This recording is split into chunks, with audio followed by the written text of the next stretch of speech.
Hey, what's up, you guys? I hope y'all are having a happy Sunday today. We are going to continue our reading through Revelation series. So today we are just going to read Revelation 13. If you have not seen those other videos, I have a playlist under my playlist tab where you can access those other videos, and they're not really too long to watch.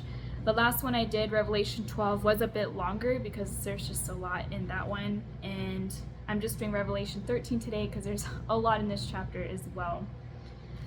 So without further ado, let's jump right into it. So Revelation 13:1. Then I stood on the sand of the sea, and I saw a beast rising up out of the sea, having 7 heads and 10 horns, and on his horns 10 crowns, and on his heads a blasphemous name. Now the beast which I saw was like a leopard, his feet were like the feet of a bear, and his mouth like the mouth of a lion. The dragon gave him his power, his throne, and great authority. And I saw one of his heads as if it had been mortally wounded, and his deadly wound was healed. And all the world marveled and followed the beast. So they worshipped the dragon who gave authority to the beast, and they worshipped the beast, saying, "Who is like the beast? Who is able to make war with him?" And he was given a mouth speaking great things and blasphemies, and he was given authority to continue for 42 months. Then he opened his mouth in blasphemy against God, to blaspheme his name, his tabernacle, and those who dwell in heaven. It was granted to him to make war with the saints and to overcome them. And authority was given him over every tribe, tongue, and nation.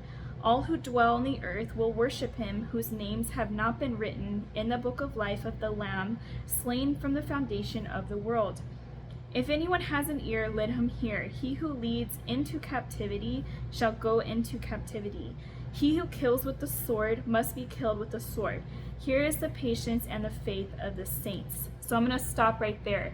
What I just read, Revelation 13, 1 through 10, or 1 through 8, is describing the Antichrist.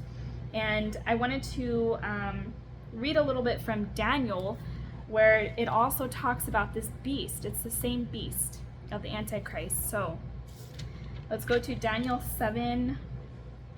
We're going to read verses 7 and 8 first.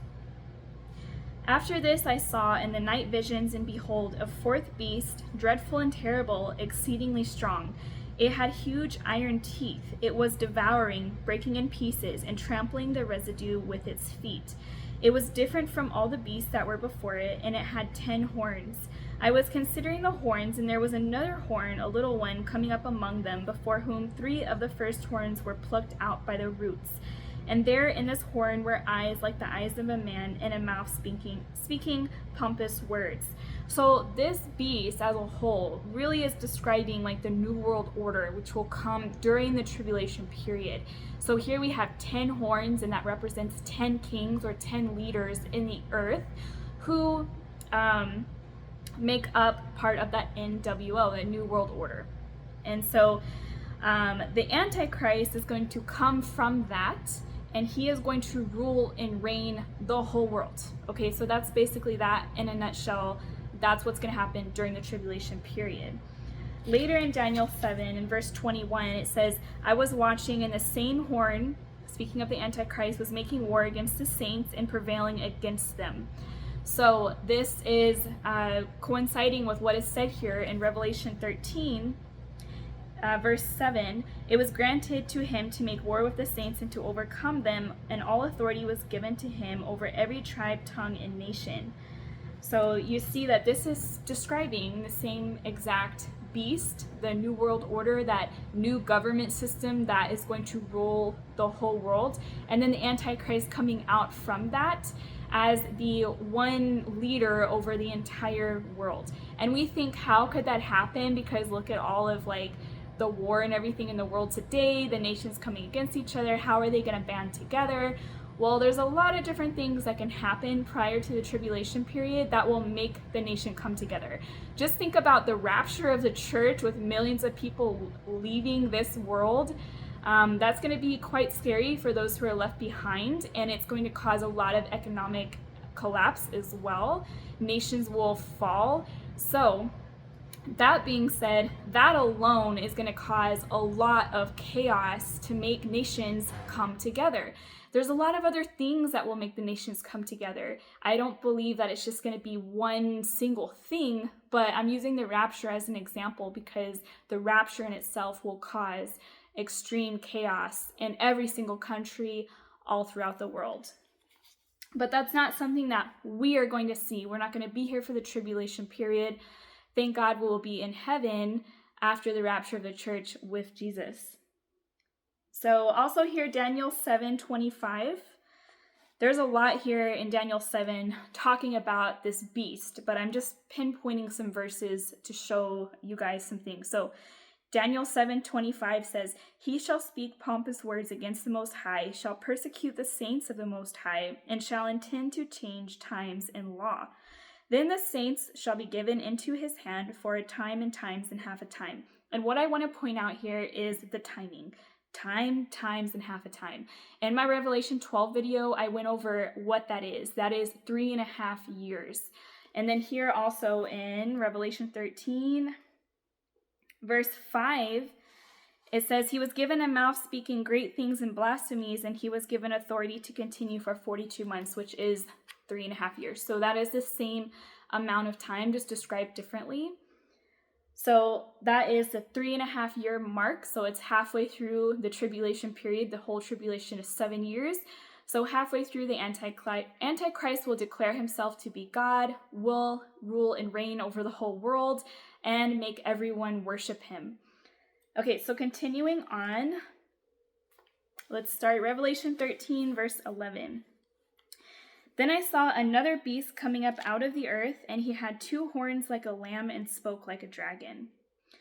Then he exercises all the authority of the first beast in his presence and causes the earth and those who dwell in it to worship the first beast, whose deadly wound was healed.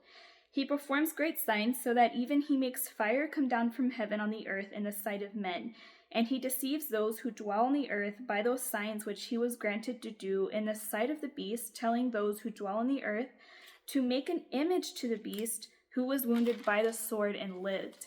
He was granted power to give breath to the image of the beast, that the image of the beast should both speak and cause as many as would not worship the image of the beast to be killed." We see a typology of that in Daniel 3. I'm not going to go and read that now just for the sake of time. But this other beast that we see here is referring to the false prophet.